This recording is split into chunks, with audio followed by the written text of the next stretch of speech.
Hello, you guys. Oh my goodness. Who's here? Sasmita's here. Russ is here. You guys, how are you doing? I hope you had a happy Thanksgiving. We had a nice time with two of our best friends. And I brought the harp over. We had a lovely time playing through some things. It was a fun little gathering. And we all were very safe. We've all been quarantining and not doing anything for 9 months or however many months it's been. So it was wonderful. And I've got some Paris tea here. It's nice and hot, so let's just have a little bit of tea together. So let me tell you what we're gonna get up to. I never really know what to call our Friday gatherings because they are kind of a little, I like to go over what we're what we're learning in lessons and play through some of the things we've found. And then give you like any, musical updates, music studio updates, things like that. The other thing that we have to do though, and I haven't done this for a month, or I think I've had the same cards on my stand for at least a month and a half, maybe 2 months.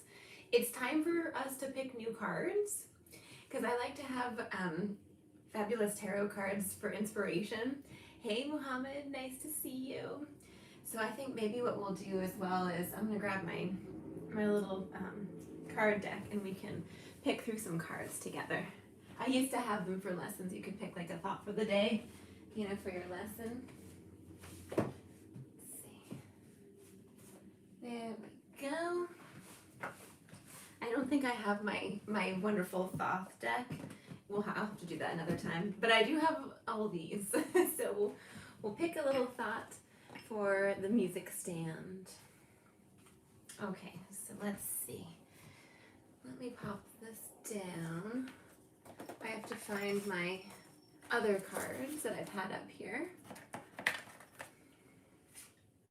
This is the 3 of discs. This has been on my music stand for the past 2 months, and I really like it. It's called Works, and it's the triangle.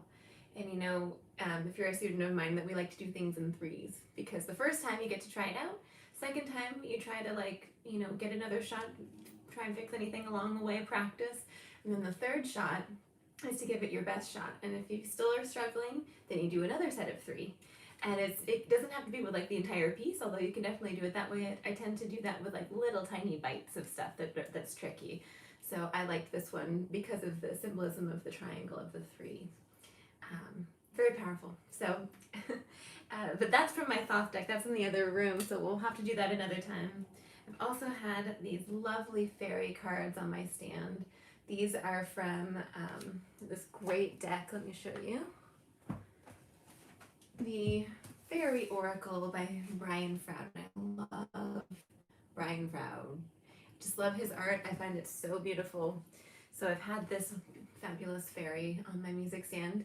And I like this one because she's in the darkness and she's sitting on this like toadstool, or she's sitting on this creature. It looks like another fairy. And she's just brightening up everything. And she's just so happy. And you can see it's like just sparkling off of her. So she's kind of bringing this light to the darkness, which is fabulous. I just really like that. So we'll find a new fairy card for the day. I also have the Ivy card, and that's from the Spirit of Nature deck, which I love. Trees are so fabulous. We all love trees, don't we? So I might just pull a new little nature card for today. And then I have another one from an Ascended Masters deck, which I love. Hello, Sasmita, and this one's neat. I like this Celtic god. I'm pretty sure that Angus was the god of poetry and music, and possibly love as well. So I just, I think this is a neat card. But I don't have that deck with me either, so I guess I didn't plan this very well. But let's pick a new Spirit of Nature card and see what comes up for the season. All right, so it comes with a beautiful book. Whoops. Sorry, making a little mess. sorry for the noise. It comes with this book of explanations, which is really nice. I love how the tree has a face on it. And I got these out in a kind of awkward way, so let me just give them a little shuffle. This is one of the ways I like to stay inspired, is that I'm very visually, I love symbolism, so I just like to have new cards on my stand, you know, every month or so, just to kind of keep me thinking about things, finding inspiration. Okay, so I'm going to just pick the top one. Ooh, the hawthorn. Look how neat that tree is. Let's take a look at what's in there, all the layers that's in there. There's a circle, it looks like a stone with a circle in the background. There's also a standing stone, an ancient standing stone it looks like. The hawthorn tree. So let's take a look at that. Let's read about the hawthorn tree. Let me pop this back in the box. And hawthorn, I'm not really sure how this is actually organized, so I might just need to flip through it.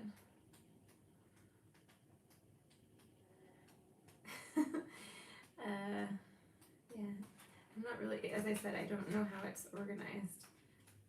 Gooseberry, honeysuckle, spindle, aspen, yew, white poplar, heather, gorse, Scots pine, elder, blackthorn, fern, ivy, blackberry, apple, hazel, holly, oak, hawthorn. There we go.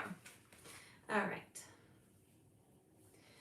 Green man wisdom. Change opens the way before us. Ooh, that's a neat one. Challenge. Let me put my glasses on. If I have my glasses. I don't have my glasses here, so that's fine. Challenge opens the way before us. Challenge does not always have to be threatening. It can also invite us to explore new territory, to test our strength and abilities to the limits. People climb mountains and undertake extreme sports to face the challenges these offer, and most would agree that the experience has given them new insight into their lives, as well as an abundance of energy. The fear and uncertainty that arise in the face of a challenge can cause our actions to petrify into immobility, however. Wherever fear is present, power is also possible. One small change of approach and attitude can transmute fear into power, inability into ability, and uncertainty into daring. Your challenge need be no more than simply admitting to yourself that your life is in a rut and accepting the possibility of change, of finding a new path and new goals. This card encourages you to look more closely at your circumstances, to discover where the challenges lie, and then to move forward to face them with as much courage and wisdom as you can muster. And it goes along, it talks about it for a long time, but isn't that nice? So challenge opens the way before us. That is really nice. I really, really like that. That's so perfect for so many reasons, but actually tonight is our studio circle, and that is literally the time for us all to practice getting out of our comfort zone, because, you know, I'm pretty sure it's fairly rare to not have some kind of performance anxiety, you know, and so even just like talking in front of a group, and that's one of the things as a YouTuber, I guess, or as a musician or as a human, you know, we have to kind of practice doing, especially if on YouTube. And you know, a lot of my things are live streams, and one of the reasons why I do live streams is because I like, you know, obviously it's fabulous to talk and catch up and just chat and everything and answer questions and all that. But it's also for me to practice being on the spot, kind of, in a different way. And also for me to practice performing, because every once in a while I play a little bit, you know. But I think that's that is the reason why I have my studio circles. It's not only for my students and the Patreon community to practice performing or practice just, you know, just listening to people who do perform, or even just talking to the group. You know, it can be scary to do that. It's also for me to practice teaching a group, you know, because there was a period in time when teaching just a one-on-one music lesson was so intimidating for me. I would get very nervous. I'd get so nervous. And that was when I was first, you know, a music teacher. And then it took me actually several years to get very comfortable with it, especially meeting new students. I would always be a little bit nervous because I guess I tended to be the kind of person that would be much more of an introvert, but I think that you wouldn't know that if you're just knowing me from YouTube, you know, because I'm always babbling and happy and everything, talkative. But I think that I guess I have both. But anyway, so the theme for that card is challenge opens the way. Challenge opens the door to possibility. I forget what it was. It was something about facing your fears, basically. And so maybe there are some ways this month we can try to face our fears, whether it's, you know, a small thing or a big thing. And of course, if it's the big thing, you really have to put your hand in Spirit's hand and sometimes you just close your eyes, or just, you know, and sometimes you're crying and you just keep going forward, you know, despite the fear, because on the other side, you know, it will be better. So, and that actually builds character. It really builds character to have to overcome things like that, whatever the challenge is. So, anyway, let's have a sip of tea. I love this tea. This is Paris blend tea from Hardy & Sons. It's like a black currant tea. It's a black tea with like a black currant tea flavoring. It's so nice. Okay, well, let's find another card. This is going to be from the Fairy Oracle. Brian Froud's Fairy Oracle. And I have all of Brian Froud's books up there. I think I have pretty much all of them. Or if not all of them, almost all of them. So these are beautiful, absolutely beautiful cards. And there's a wonderful book that comes with it. Although, you know, take what you will from whoever, you know, writes these kinds of things, because one of the best ways that you can use oracle cards is by just looking at all the details, like really taking some time to absorb it, like it's a piece of, I mean, because it is a piece of art. There's beautiful, beautiful drawings there, and then see what it means to you. So let's see. We will do both. Let's go ahead and give it a little shuffle. See what comes up for this month, or this next period of time. Let's see, I'm gonna just give it a little shuffle. And we'll see. Obviously challenged at shuffling. Not to shuffle it into my tea. Okay, so this is what they look like. That's the back of the card, I guess. It's kind of interesting. It's like a little gateway. You can see it almost looks like a door, like you're peeling back the layer of reality, and behind it's called the Fairy Oracle. I know it's hard to read. The Fairies Oracle by Brian Froud. And the other one was the Spirit of Nature Oracle. I should put those on my Amazon store if they have it on Amazon. Yeah, so I really do like these. Oh, thank you, Amar. I'm glad they're helpful. I try. Oh, we're gonna take the top card. So let's see. This is our card for the next month. This is very cool. So let me just see what this one, it says. It is really hard to read the writing, so I'm not really sure what it says. I see the word fiery sword in there. Something of the fiery sword. That's awesome. So for me, the symbolism of the sword is sorry for my chair. I'm sitting on a ball chair, as you know, and it makes these horrible sounds. Okay, all right, there we go. So a sword is, it cuts through the crap, you know. It's gonna cut to the core, get to the truth. And that's what it means for me, I think. Strength, truth.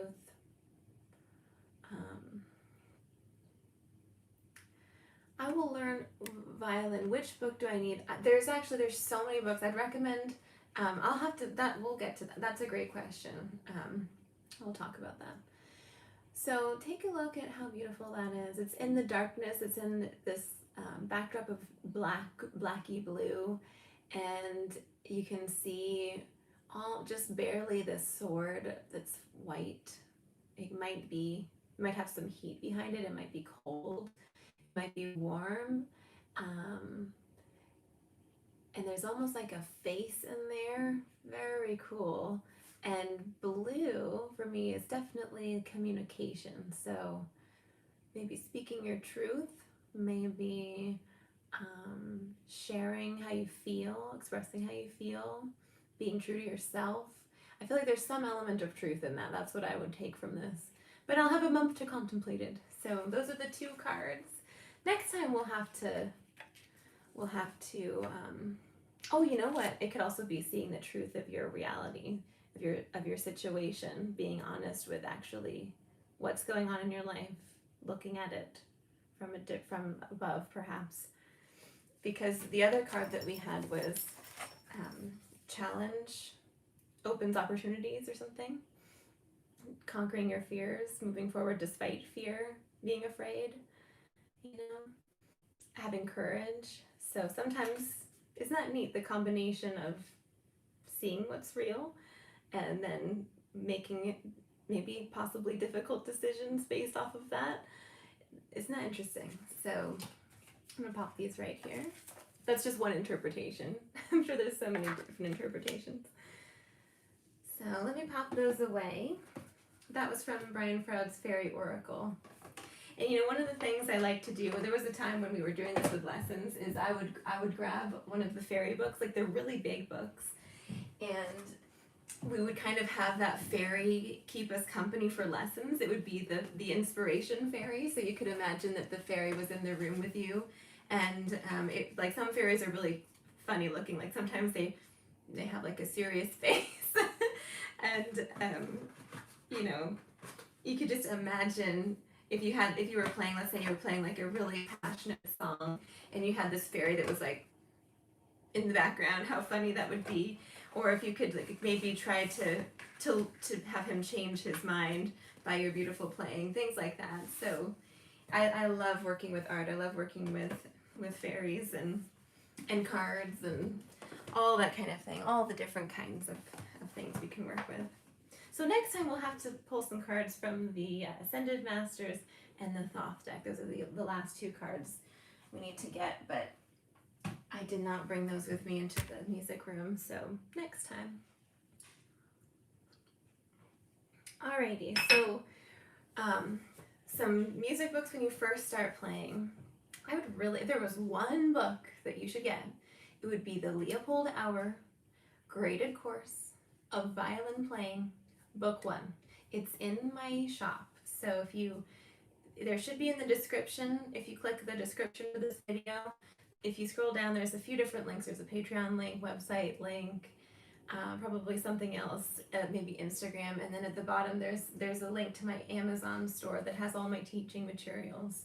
So if you're curious what I use, at least some of the things, the new things that I've got are not necessarily there, but a lot of my teaching books are there, and they're organized by level. So violin level 1, violin level 2, same thing with viola, viola level 1, viola level 2. So the Amazon page says it's not working. Oh no. Okay, well, you can just go to amazon.com/shop/violin viola masterclass. So amazon.com/shop/violin viola masterclass. Do you want me to write it down? I wonder if I can write it in the chat for you. I wonder if I can actually like write things to you. Did you get it? You got it. Okay. Yeah, I guess I can't like write things to you. Amazon.com/shop/violin viola masterclass. There's also a link on my website to my shop. So if you go to Violin Viola Masterclass, there's a resources tab, I think, and there's a link to my shop there. So if you get confused or if it doesn't work, you can always find it there. All right. Well, you know what? If you go, definitely pick up this book, The Fiddling Christmas Book. This is my favorite Christmas book. And here's why. Here's an example. You have the violin one part, or whatever instrument reads treble clef can read this, and then there's a harmony part as well, so you can easily play a duet. And they also give you the chords, and they also give you like a little historical background. It's just and the Cantigas book does that too. They give you a historical background or like a little blurb about it. They give you the melody, and they give you the chords. They don't give you a harmony accompaniment, but the Cantigas book, let me show you that one. This is my favorite music book at the moment for like songs. Just really easy, beautiful, and they're medieval Renaissance songs. That's a great place to start when you're a beginner, because that music's fairly simple. You can work on your sound and play actual pieces of music from the medieval and Renaissance time period, and then you can play through some Christmas songs as well if you want. This is called, it's also in my, both of these are in my Amazon store, A Fiddling Christmas by Mel Bay. It's an awesome book. In fact, we should play a Christmas song. Let me just look through my lesson notes and see if there's anything particularly interesting to share with you of things we learned this week.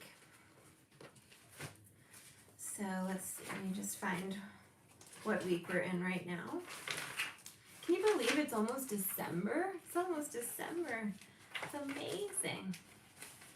It's amazing. We went for a walk this morning, and it was like 50 degrees out in the morning. So I think it's supposed to get colder. But,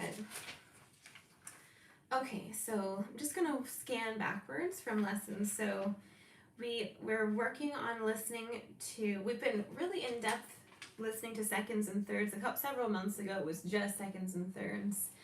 Hey Tiffany, hello. And now we've branched over to fourths, augmented fourths, and fifths, perfect fifths, right? So we're really listening into those, and we're working our hand patterns. And then the new thing that we're adding to the mix for a lot of people in the studio is second position, or just reviewing second position for those people in the studio that have already learned second position. And it's just part of the warm-up. So just going through those kinds of things. We always do Schradiak as part of the warm-up as well. Got the hour books and scales, and then some little tunes. So let me see if there was a particular song. There was I think I played it for you on Wednesday night, this beautiful song called Kill Cash. That is just absolutely beautiful. I'll have to play that one for you. Let me see if there's anything else. There's some Christmas songs. Some people in the studio are playing Christmas tunes already. We've been putting them in like the harmonic minor, or putting them like in different modes, and that's really funny to be playing like, oh my gosh, I think it was Ding Dong Merrily on High. That one, I think, playing that one in the Locrian mode was really funny, or in the harmonic minor mode was hysterical. So, okay, let me just play some things for you guys. Let me play you something from Cantigas first, and I'll play you something from The Fiddling Christmas, and we'll call it a day, my darlings. Let's see. That's a neat song.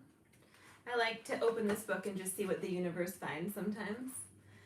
So, Kilkesh. I'm going to play this one on the violin for you, or on the viola.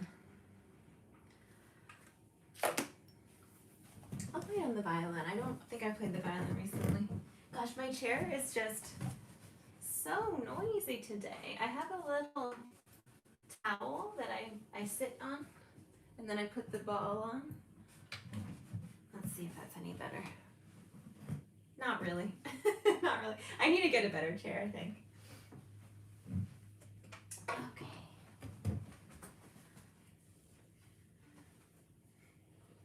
This sounds very pretty on the harp as well. I think I played it on Wednesday night. I played it for you on the harp.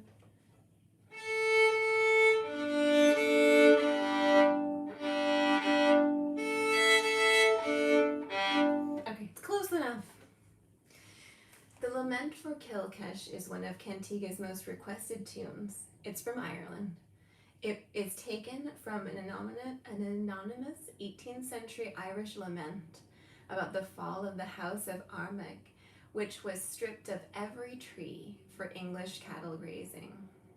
Even without lyrics, this melody often brings tears to the eye. So let me turn you this way you can see.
Isn't that lovely? I just really love that one.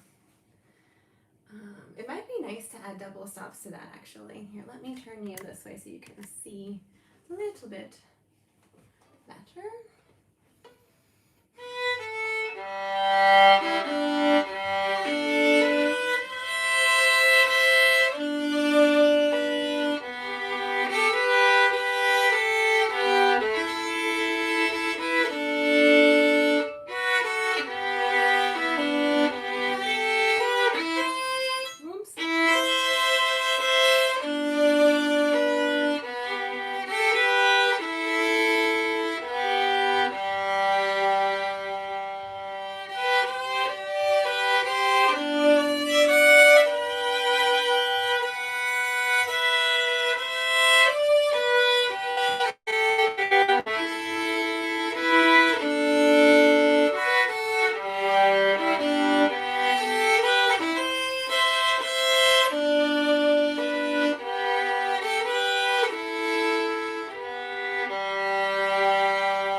Beautiful. Gosh, my E string is driving me crazy. It's been that way for like 6 months. Either that or I just like am slowly losing my ability to play this thing. I used to play with my students like in lessons, like the whole lesson would be playing along with everybody. So I'd be playing for like 6 or 8 hours every day, and now I don't play as much because of my online lessons. So that's possible, you know, just forgetting how to play this instrument. But that's Kilkish. It's such a lovely song. Such a lovely song. Let's play a Christmas song. Christmas song. I'm gonna grab the viola for this one. I should ask you guys. Let me give you 3 to choose.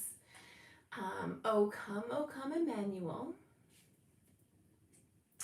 That one's from Charlemagne's time. What is that, like the 9th century, something like that? O Come, Emmanuel. How about Away in a Manger? Angels We've Heard on High. Any requests? O Come, Emmanuel. Angels We've Heard on High, or Away in a Manger. I'll let you guys contemplate that. I'm gonna put a drone on for these, I think.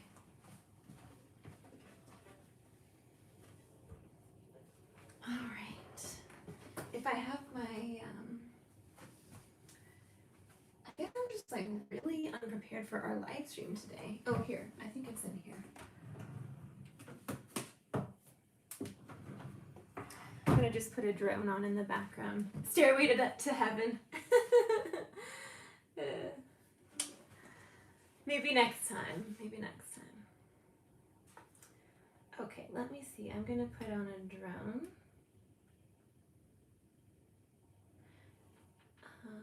Sorry, you guys. Bear with me. I think there's a video of me playing O Come, O Come Emmanuel. I think I did a tutorial for that. So how about we do one I don't think I've done Angels We've Heard on High. That's on page 6. Let's see. Or not. Oh, yes, here it is. Okay, sorry. Let me just check my violas in tune.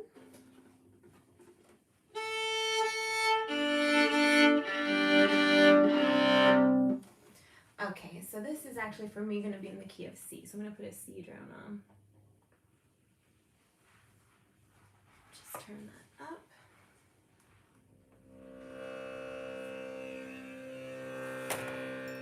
Can you guys hear that?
To that one. Let me just move this out of the way.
Isn't that nice?